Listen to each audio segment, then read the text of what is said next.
అవునయ్యా, అంటే భోగివాడికి రామచిలుక దొరికినట్లు. మరి నీ పేరు చెప్పరాదు?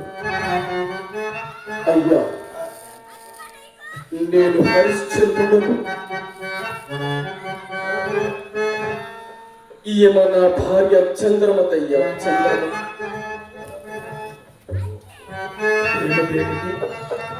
తపోదరుడైన విశ్వామిత్రుడు పెడితే వెళ్ళాల్సింది నీవే అన్నమాట. మరి ఆమెకి నీ లక్ష్మణులు పెడుతువయ్యా? నా రాజ్య సర్వస్వములు అతనికి ధారపోయినప్పుడు మున్నతనికి యజ్ఞార్థమైచ్చదన ధనము ముందుగా నిరూపింపలేకపోవడం.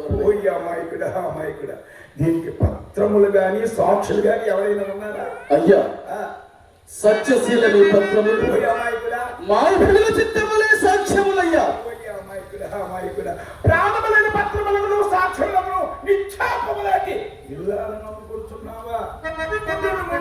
నాకు ఒక ఉపాయం దోచినది.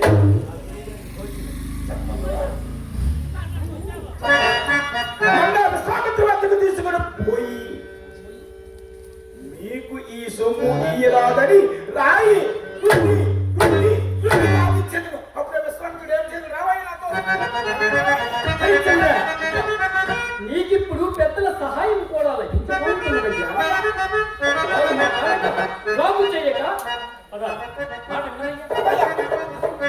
అయ్యలారా, మీరుగురు మహాబ్రాహ్మణులయ్యా.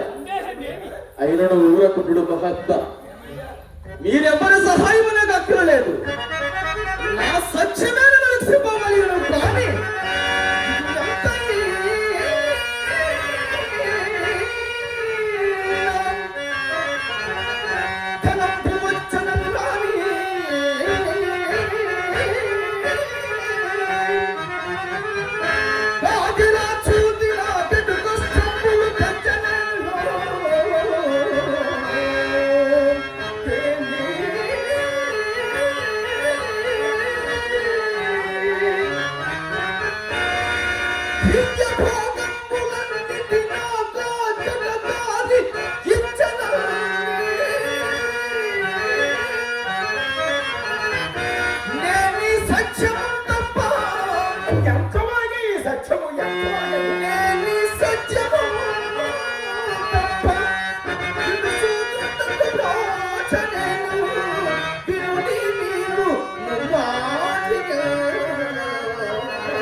నీవెందుకు మధ్యలో ఎందుకు ఈ బాధ? నీ భజనకు ముగింపిస్తున్నానయ్యా. ఏం మీరు చేసుకోలేదా? కొడుకు పక్కనట్టండి. మా వెధవలేరు కానీ ఇంకా చక్కగా ఓహో. ముగింపు చూద్దురు. నీ వ్యధ ఎంతవరకు పోయాడేంటి? మా ముందు ఉండిపోయారు